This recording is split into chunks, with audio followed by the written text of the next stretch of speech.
Hello everyone, so I want to do a video today to talk about for people who struggle to stay within their calorie requirements on the weekend and how to manage this. The weekend usually brings a lot of social occasions, a lot of events where maybe home prep or making your own food is not an option because you go out and you socialize. And it's just to be aware of these things. If we have a goal and your goal is fat loss, then obviously we need to be in a calorie deficit. And the weekend is a lot of the time where people tend to struggle. They tend to go over their calorie requirement and therefore move themselves out of a weekly deficit. And I want to kind of do a video today just to give you some tips, some strategies in order for you to know how to manage this, how to still be sociable, how to still have an enjoyable social life, but also how to still stay within your requirements. So the best way and the way I like to approach it is to use the time periods where you're less social. So for a lot of people, that's during the working week. So usually for most people, a Monday to Thursday or a Monday to Friday for most people. And use this to basically give yourself more leeway for the weekend. Ideally, you'd only pick maybe one day where you were going to be particularly higher, but if you know that you're going to have a particularly social weekend and Saturday and Sunday you would like to be higher, this just means you need to be mindful of what you're doing Monday to Friday. And this will mean that you Monday to have more calories. So Monday to Friday, I'll basically save myself 100 calories off my requirements, and then that then gives me a nice 250 calories that I can use on Saturday and Sunday. However, this is the example I'm going to give you. So this weekend, I'm going out for a Sunday lunch.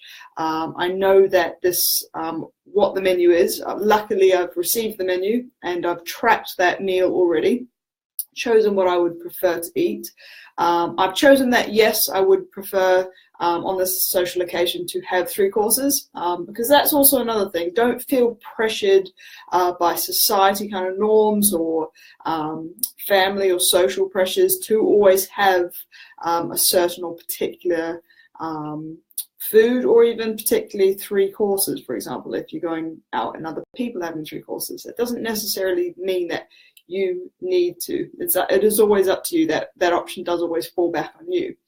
But if you do decide, like myself, that you do wish to have those 3 courses, that's absolutely fine. Track it in.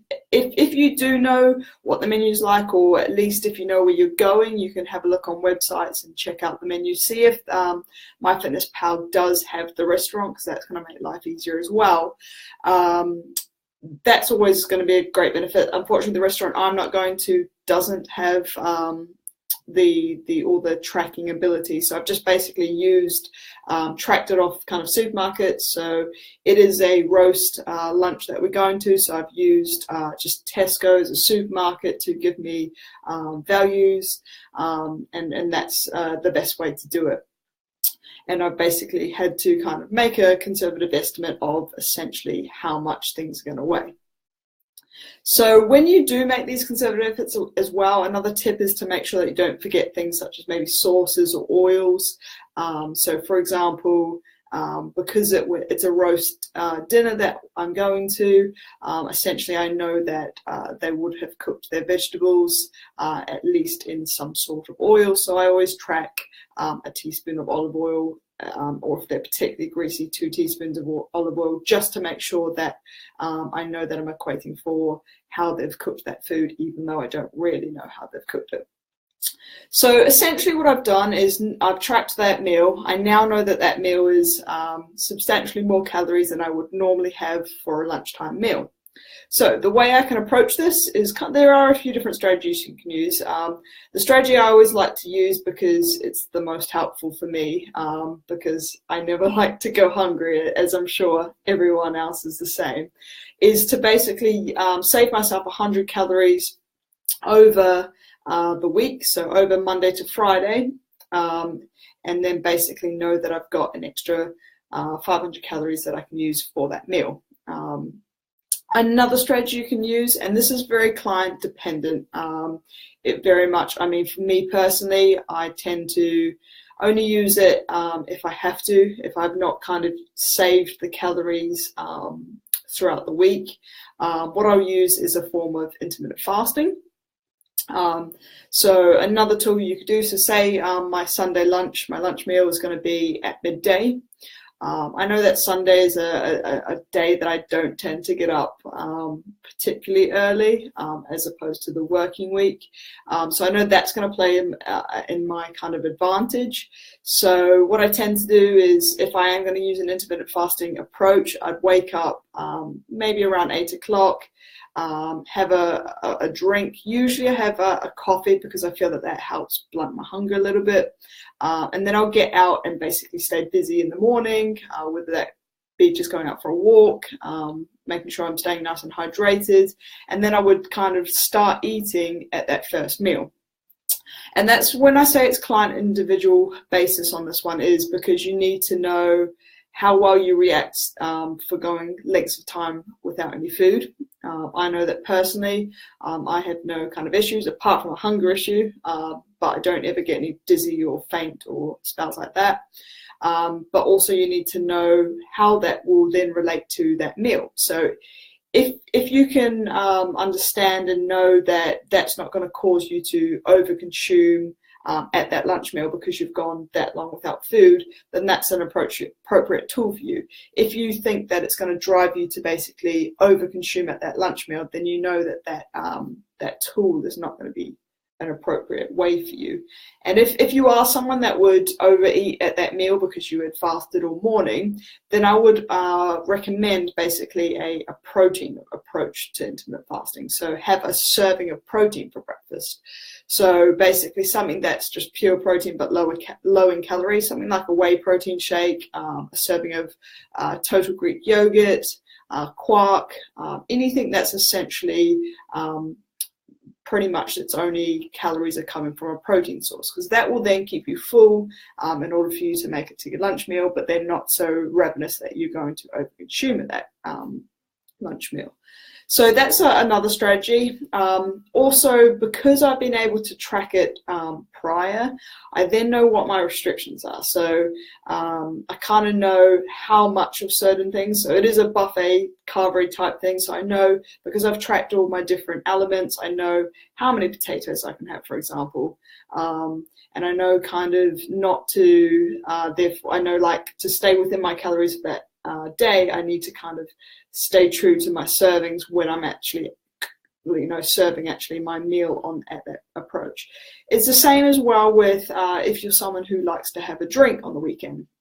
It's much better if you track that alcohol before you start drinking, because as soon as you start drinking, you know that you're going to be more relaxed, and you may forget about how many drinks you have, but you also might forget about how many calories you're consuming in that time period as well.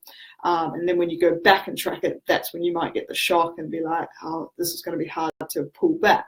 So I'd always say, if possible, track your food or your weekends, or if you know you're going out for a meal, track it beforehand.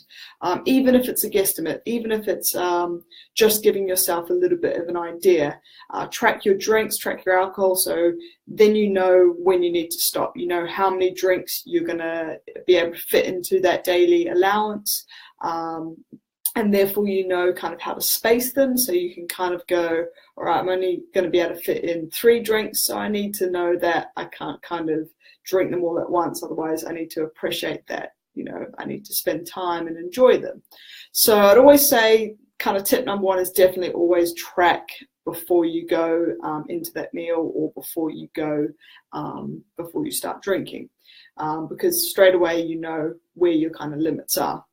Tip number 2 is if you do want to use the strategy of kind of using 100 calories per day on maybe a working week where you're not so hungry or less food focused because you're busy at work, use that approach, because then that is going to give you more calories to basically enjoy social occasions. Because we know when we prep food at home, it's a lot easier to make things voluminous, buy vegetables, but also make things lower in calories, because we're not having to consider oils or social kind of restaurant type meals.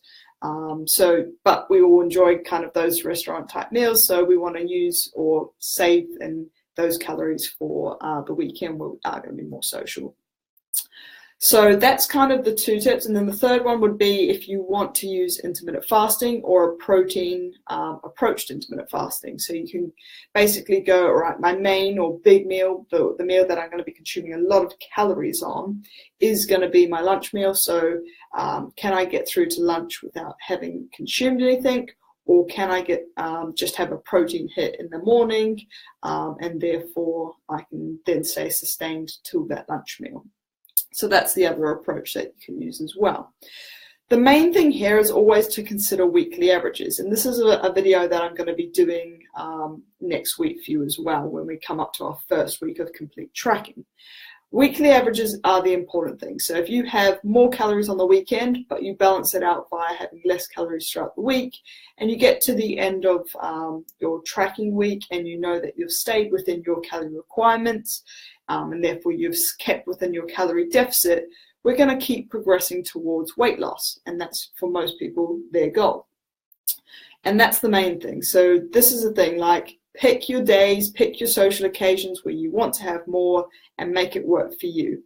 Hopefully this all makes sense. If you have any questions, please do just comment for me, and we'll make social occasions work for you. Thanks, everyone.